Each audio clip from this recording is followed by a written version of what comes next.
जय श्री कृष्णा।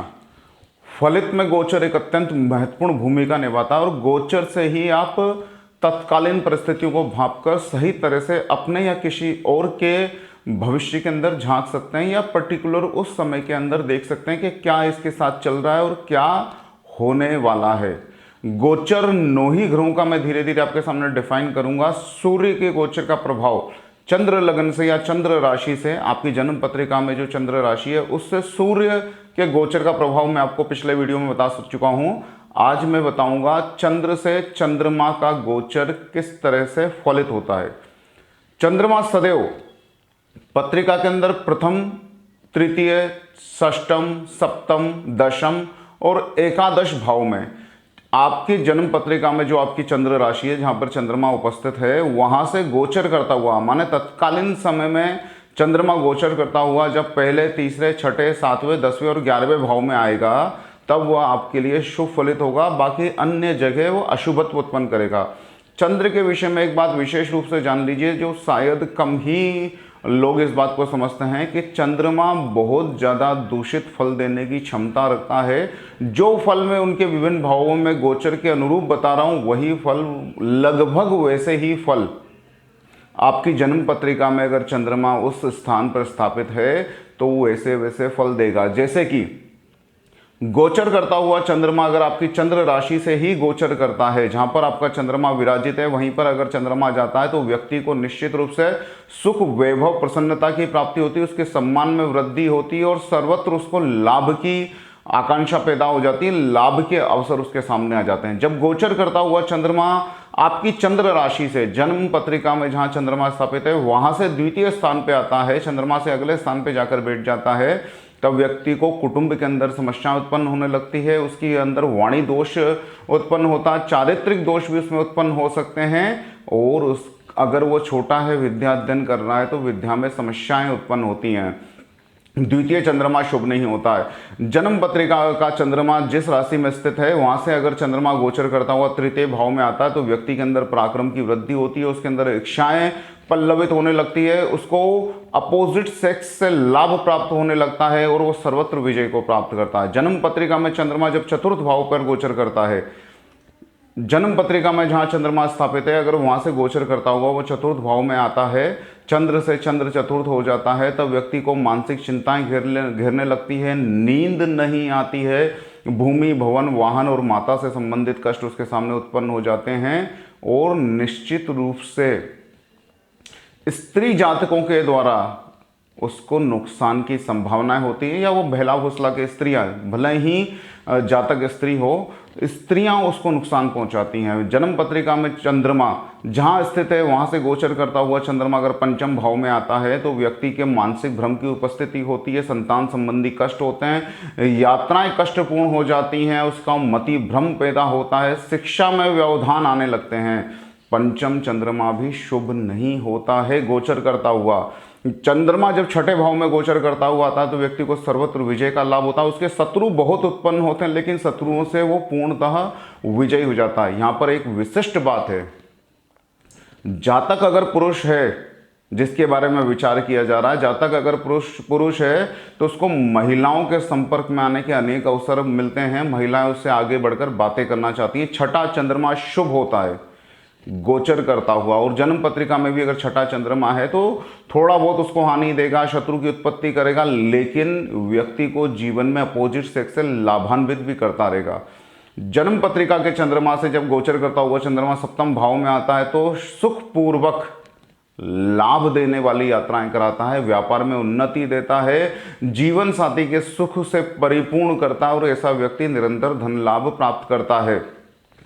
सप्तम चंद्रमा कई स्थितियों में विवाह होने से पूर्व अशुभ होता है लेकिन विवाह होने के बाद वो शुभत्व उत्पन्न करने की क्षमता रखता है और निश्चित रूप से जिन व्यापार के अंदर डेली का गल्ला उठता है उसके अंदर लाभान्वित करता है। यात्राएं ऐसे जातक को पसंद होती हैं, जीवन में बहुत सारी यात्राएं करने का उनको अवसर अवश्य मिलता है। गोचर करता हुआ चंद्रमा जब जन्म के चंद्रमा से अष्टम भाव में आता है तो व्यक्ति को मानसिक पीड़ाएं होने लगती हैं। यहाँ पर यह बहुत निश्चित हो जाता है कि जातक के जीवन में दुर्घटनाओं के योग बार बार बनते हैं, सुख की हानि होने लगती है, कई बार दुर्भाग्य सूचक घटनाएं उनके जीवन में बारंबार उत्पन्न होती है। अष्टम चंद्रमा अगर आपका है या किसी भी जातक का है या गोचर में अष्टम चंद्रमा चल रहा हो तो उस समय शुभ कार्यों को त्याग देना चाहिए। और जिसका जन्मस्थ चंद्रमा ही अष्टम भाव में है उसको निश्चित रूप से बालारिष्ट योग की भी शांति करानी चाहिए, चंद्रमा के भी जप तप हवन इत्यादि द्वारा शांति करना चाहिए, चंद्रमा के नित्य निरंतर कोई देवी उपाय निश्चित करना चाहिए। जब गोचर करता हुआ चंद्रमा जन्म चंद्रमा से नवम भाव में आता है तो व्यक्ति के भाग्य की हानि होती है, राज्य में शत्रु या राज शत्रु उत्पन्न हो जाते हैं, मतलब बड़े वर्गों से उसकी शत्रुता होने लगती है, धन हानि होने लगती है, व्यापार में निश्चित नुकसान होता है और पुत्र संबंधी कष्ट होते हैं। कई बार जिनके नवम भाव में चंद्रमा होता है, ऐसा निश्चित नहीं है, लेकिन कई बार उनको स्त्री जातकों की उत्पत्ति ज़्यादा होती है, मतलब संतान के रूप में कन्याएं अधिक प्राप्त होती है। नवम चंद्रमा भाग्य के अंदर बैठा हुआ भाग्य की उन्नति नहीं और भाग्य के लिए नाश का कारक होता है, भाग्य को वो दुर्भाग्य में बदलने की क्षमता रखता है। तो नवम चंद्रमा आपका है तो किसी गलत फहमी में ना रहें कि शुभ ग्रह त्रिकोण में आके बैठा हुआ, भाग्य में आके बैठा हुआ है, बहुत लाभान्वित करेगा, ऐसा नहीं है। कई बार वो धर्म से भी विमुख कर देता है, पुत्रों से कष्ट होता है। और कई बार ऐसे जन्मस्थ चंद्रमा अगर भाग्य में बैठा हुआ है तो उसकी दशा अंतरदशा में संतान को ही कष्ट होने लगता है। तो गोचर करते हुए भी जब चंद्रमा नवम भाव में आता है तब आपको शुभ कार्यों को छोड़ना चाहिए, चंद्र के उपाय करके ही कोई कार्य करने के लिए आगे बढ़ना चाहिए। दसम भाव में गोचर करता हुआ चंद्रमा राज्य सुख देता है, पदोन्नति प्रदान करता है, अधिकारी वर्ग से लाभान्वित करता है और ऐसी स्थिति में कोई प्रमोशन जैसे पेंडिंग कार्य अगर पड़े हों, रुके हुए हों, तो इस 2.5 दिन में गोचर करते हुए चंद्रमा के समय में वह कार्य आपका पूर्ण हो सकता है। दसम चंद्रमा शुभ होता है और शुभ यात्राएं भी जीवन में देता है। जन्म चंद्रमा से गोचर करता हुआ चंद्रमा जब एकादश भाव में आता है तब भी धन लाभ कराता है, बहुविध लाभान्वित उस व्यक्ति को कर देता है, उसको पुत्र सुख प्राप्त होता है, मतलब संतान के सुख की उत्पत्ति होती है, उसके संतान के जीवन में भी तरक्की और शुभत्व की उदय होती है, स्वास्थ्य और धन का लाभ होने लगता है। द्वादश भाव में गया हुआ चंद्रमा कई तरह के मनोविकार पैदा करता है, चिंताएं पैदा करता है। ऐसा व्यक्ति निश्चित रूप से अपने अधिकार और प्रभुत्व का गलत इस्तेमाल करता है। तो जो जन्म पत्रिका के चंद्रमा से गोचर करता हुआ चंद्रमा है, तीसरे, छठे, 7वें, 10वें और 11वें भाव में ही बहुत शुभत्व उत्पन्न करता है। जहां पर मैंने उनको नकारात्मक योग बताया, अगर वहां पे चंद्रमा मजबूत हो, यानी कि शुक्ल पक्ष का हो, पूर्णिमा के आसपास का हो, बल से परिपूर्ण हो, तो वहां पर वो नुकसान को कम करके शुभत्व उत्पन्न करता है। जैसे कि दूसरे भाव का चंद्रमा जो नेगेटिव है, लेकिन अगर वहां पर उच्च का विचरण कर रहा हो या शुक्ल पक्ष का हो, पूर्णिमा के आसपास के दिनों का हो, पंचम भाव में भी अगर उच्च का हो, शुभत्व लिए हुए हो, बलशाली हो, नवम भाव में भी अगर शुभत्व लिए हुए हो, बलशाली हो, तो यहाँ पर वो अपने अशुभ फलों को कम करके शुभ उत्पन्न करने लगता है। चंद्रमा कब बलवान होता है और कब क्षीण होता है, बहुत सिंपल है।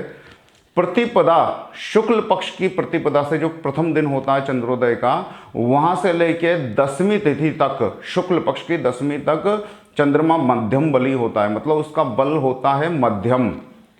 शुक्ल पक्ष की 10वीं से लेके कृष्ण पक्ष की 5वीं तक चंद्रमा पूर्ण बली होता है। यहाँ का चंद्रमा अशुभ स्थानों में भी शुभ फल देने की संभावनाएं रखता है, बल रखता है। और कृष्ण पक्ष की 5वीं से लेकर अमावस्या तक का चंद्रमा पूर्णतः क्षीण बली होता है, वह शुभ स्थानों पर होकर भी अशुभत्व उत्पन्न करने की ताकत रखता है। जब भी जन्म पत्रिका में या गोचर में चंद्रमा अशुभत्व से युक्त हो, अशुभ राशियों में विचरण कर रहा हो, तब आपको चंद्र के विशिष्ट उपाय करने चाहिए। विशिष्ट उपाय में सबसे शानदार है, जब चंद्रमा मध्यम बली होना शुरू हो जाता है तो मध्यम बली से लेकर पूर्ण बली रहने तक रात्रि काल में चंद्रमा को दूध मिश्रित जल, सूर्य को जैसे सूर्यार्घ अर्पण कैसे करते हैं वैसे ही चंद्रमा को भी अर्घ्य देना चाहिए। इससे चंद्रमा निश्चित शुभ फल की उत्पत्ति करता है। और चूंकि काल पुरुष की कुंडली में चंद्रमा सुख का हेतु है, तो चंद्र के जो उपाय हैं आपके जीवन में सुख समृद्धि की वृद्धि करेंगे, भूमि भवन वाहन का सुख पैदा करेंगे। यह चंद्र भगवान शिव की आराधना करने से भी प्रसन्न होता है। चंद्रमा के जो जप हैं, स्तोत्र हैं, कवच इत्यादि के पाठ करने से भी शुभ होता है। कई लोग चंद्रमा के जप करते हैं, लेकिन उनको ये ध्यान रखना चाहिए, अगर वो जप एक उचित संख्या से कम कर रहे हैं, यानी कि 1 माला 2 माला करके ही अपना काम चला रहे हैं, तो तो उस मंत्र के जाप के साथ साथ निश्चित रूप से चंद्रमा के कवच और स्त्रोत का पाठ करें, नहीं तो पूर्ण लाभ नहीं मिलेगा। जय श्री कृष्णा।